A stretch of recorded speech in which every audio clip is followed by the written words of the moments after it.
Okay, let's unpack this. I want you to close your eyes for a second.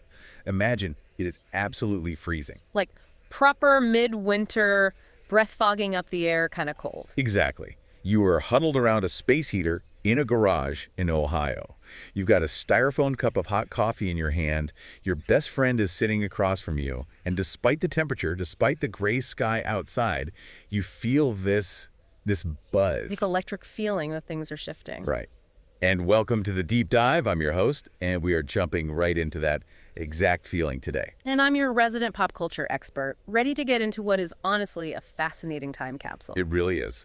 We've got our hands on a really incredible document for this deep dive. It's titled Nostalgi-AI Live, February 1981, The Pop Culture Report. Which is essentially a script, right? It captures a specific broadcast moment between two friends, Dave and Mike.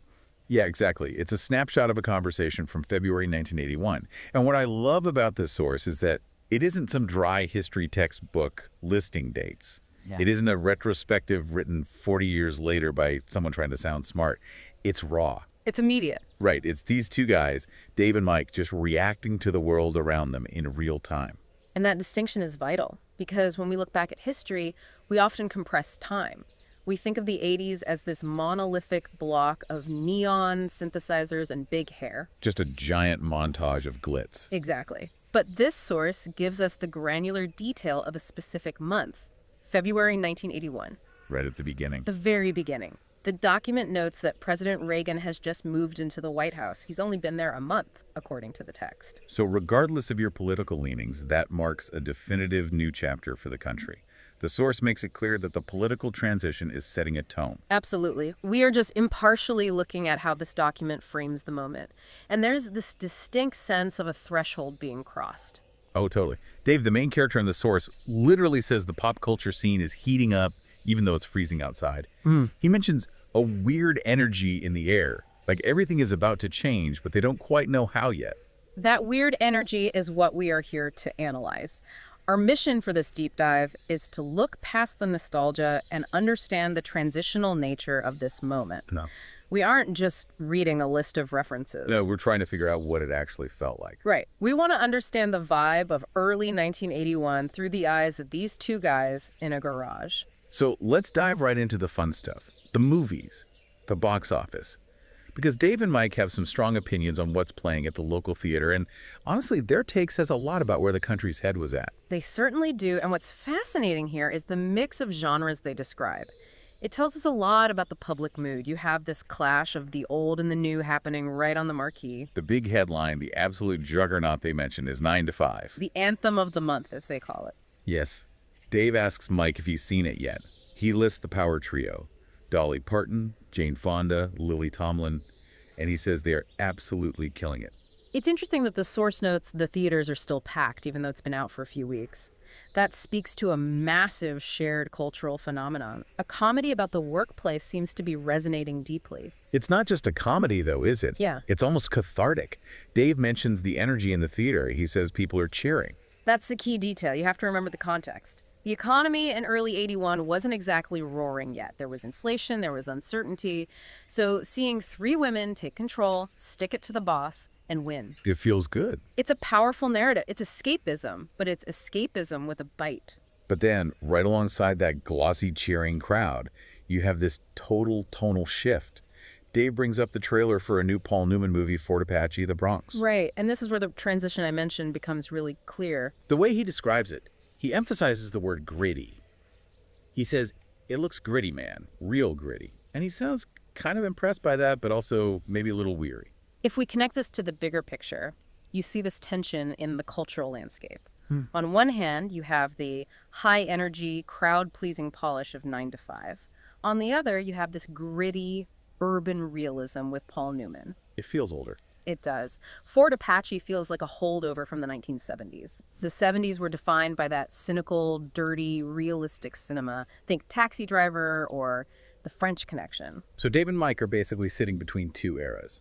The gritty 70s are still playing in one theater, and the glossy 80s are starting to play in the other. Exactly. Audiences were hungry for both escapism and a reflection of the harsher realities of the time. They hadn't fully committed to the glitz of the 80s yet. And here's where it gets really interesting for me. Even with Newman and Dolly Parton tearing it up, there is this ghost haunting the cinema. Dave mentions that people in his row were still whispering about The Empire Strikes Back. Which had come out the previous year, in May of 1980. Right, that's months ago. In movie terms, that is ancient history. But they can't stop talking about it. It's lingering. Dave says, we're still waiting for the next big thing. That is such a telling line. Waiting for the next big thing. It implies that the audience has been trained. They know the blockbuster era has arrived with Star Wars. They've tasted the spectacle. They don't just want a movie anymore. They want an event. Precisely. They are sitting in that garage, freezing, wondering what's going to top Vader, revealing he's Luke's father. It creates this feeling of a lull before a storm, doesn't it? A culture in anticipation. Well, if they're waiting for the next big thing in movies, the radio seems to be keeping them pretty occupied in the meantime. The soundscape section of this source is just a goldmine of earworms. It's actually kind of chaotic when you look at the list. It is a very eclectic mix. Top 40 radio back then was a wild place. First off, we have to talk about the Dolly dominance. We just talked about the movie. But Dave points out that the song 9 to 5 is #1 on the Billboard charts. She is literally everywhere. It's a multimedia takeover, and that was rarer back then. To have the #1 movie and the #1 song simultaneously. It signals the rise of the mega celebrity. But then you've got Dave singing the praises of Eddie Rabbitt. Love a rainy night. Yes. He mentions that finger-snapping beat. You can almost hear it just by reading the transcript. It's such a specific, upbeat, pop country vibe. It's happy music. It's optimistic. It matches that fresh start feeling of a new presidency and a new year. But then the source pivots sharply. And this, to me, is the emotional anchor of the entire document. You're talking about John Lennon. Yes. They mention John Lennon's woman. This part actually got me a little choked up reading it. You have to remember, in the context of this source, February 1981, Lennon had only passed away in December. It's incredibly fresh. The wound is still open. It is. Dave describes the experience of hearing it as bittersweet. He says, it's like he's still here with us. That phrase really lands, like he's still here with us. It shows how music acts as this connection to the recently departed. In the middle of talking about finger-snapping beats and movie stars, there's this real raw grief hanging in the air of that garage. It grounds the pop culture report in something very human. It reminds us that 1980 ended on a tragedy, the murder of a Beatle, and early 1981 is trying to process that while moving forward. That messy overlap again. Exactly. They are mourning the icon of the 60s while listening to the sounds of the future. And speaking of the future, the source mentions one more track that signals exactly where things are headed. Blondie. The Tide is High. A classic. Dave says Blondie is rocking the airwaves and explicitly notes that the new wave sound is definitely winning. That's a crucial observation from the source. You have country crossover with Dolly and Eddie Rabbitt. You have the legacy of the Beatles with Lennon. But new wave is the sound that is winning. It hints at the synthesized, stylized direction the decade is about to take. Dave hears the synthesizers coming. He knows the wood-paneled 70s are over and the neon 80s are starting. Yes. He's identifying the winner of the decade in real time. So we've got the movies, we've got the radio. Now let's head into the living room. Because apparently, even in 1981, you couldn't escape the drama of television. The era of the primetime soap opera, this was peak monoculture. Dave asks Mike if he saw Dallas last Friday. He mentions the whole Who Shot JR craze is technically over, but the drama is just getting started.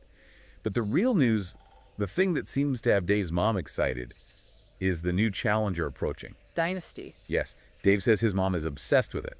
It apparently started just the month before, in January, and I love his description. He sums up Dynasty as, like Dallas, but with more shoulder pads. That is a surprisingly acute cultural analysis for a guy in a garage. It's perfect, isn't it? Yeah. It captures everything you need to know. It really does. It captures the escalation of glamour. Dallas was huge. It was about oil and money, but Dynasty signals a shift toward even more excess. The shoulder pads represent that physical expansion of the culture. Big hair, big money, big pads. And looking at the sports update in the source, we see a similar appreciation for star power. The NBA All-Star Game in Cleveland. Right. Dave highlights Tiny Archibald taking the MVP. He calls the guy a legend. What fascinates me here is the communal nature of these events. Dave assumes Mike knows about Dallas. He assumes Mike knows about the All-Star Game. In 1981, according to this source, the living room was a place of shared experience. Everyone watched the same 3 channels. Unlike today, where I'm watching a show about a bear chef and you're watching some documentary about fungi, and we never cross paths. Exactly.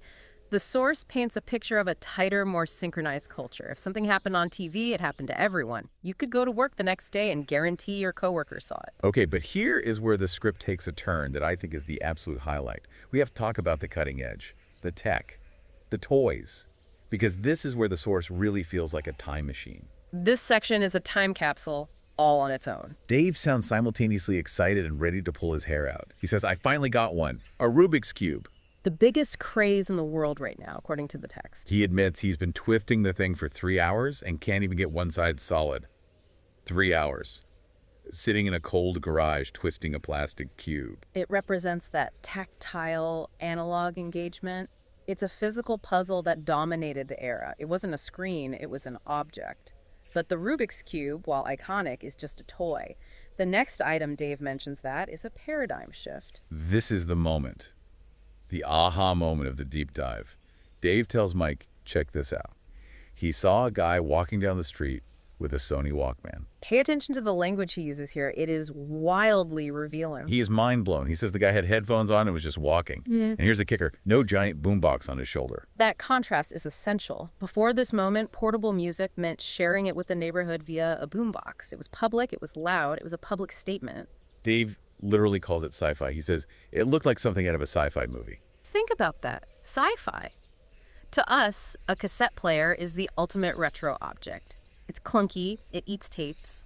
But to Dave, in February 1981, seeing someone with private music disconnected from the world looked futuristic. He says, music in your pocket. The future is officially here, man. This raises an important point about technology and perspective. We often laugh at old tech, but at that moment, the Walkman changed the fundamental relationship between humans and their environment. It allowed you to curate a soundtrack for your life privately. Dave recognizes that shift immediately. He sees a guy walking down the street and realizes the rules have changed. It's the isolation, isn't it? Exactly. Before the Walkman, if you were in public, you were in public. You heard the traffic, the people, the wind. The Walkman allowed you to place a bubble around yourself. Dave is witnessing the birth of the mobile bubble we all live in now. It's such a pure reaction. No cynicism, just total wonder. Can you imagine, he asks. He thinks it's the coolest thing he's ever seen. And he's right. It was. It was the first step toward the smartphone in your pocket. It was the first time technology made us alone together. And all of this is wrapped up in the specific vibe and language of the source. We've been quoting them, but we haven't really talked about how they sound. The vernacular is very specific. It's like a crash course in early 80s slang. You've got radical, solid, far out. And yo, which opens the broadcast. It's so high energy. And remember, the setting is a freezing garage. But the text says the energy is high and the coffee is hot. That optimism is key. Despite the cold, despite the bittersweet feeling about Lennon, despite the political uncertainty of a new president, the overwhelming tone of the source is excitement. They aren't cynical. They are hyped. They're hyped about Rubik's Cubes, hyped about New Wave, hyped about shoulder pads. It's a very youthful energy. They feel like they're on the cusp of something. Dave says everything is about to change, and his tone suggests he thinks it's going to change for the better. Or at least for the more interesting. So what does this all mean? If we step back and look at this Nostalgi-AI live script as a whole, what are we really seeing? We are seeing a culture in the process of becoming the 1980s that we remember. Right. It's not fully cooked yet. We aren't quite there yet. We still have Paul Newman doing gritty 70s style drama. We still have the morning of a Beatle. But the shoulder pads are arriving. The new wave synthesizers are playing. And the Walkman has just appeared on the street. It's like the chrysalis stage. Exactly. It's that messy, fascinating transition period. Dave and Mike are sitting in that garage, freezing, totally unaware that they are narrating the start of a massive cultural shift. They just think the Walkman is sci-fi and Dolly Parton is cool. It really makes you appreciate the specific texture of that time.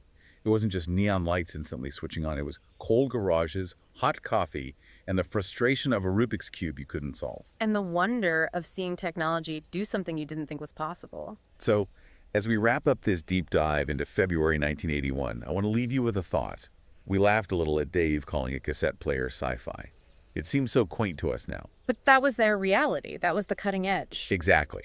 So here is the question for you, listening right now. Look at the technology in your pocket or on your wrist today. The stuff that feels like magic to you.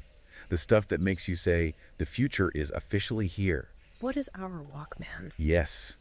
And more importantly, 40 years from now, what is going to make people look back at us and say, can you believe they thought that was sci-fi? It looks so retro. That is a very humbling thought. We are the dinosaurs of the future. And we absolutely are. But hey, that's the beauty of looking back. It helps us see the now a little more clearly. Thanks for joining us on this trip back to the garage. Stay curious. Catch you next time.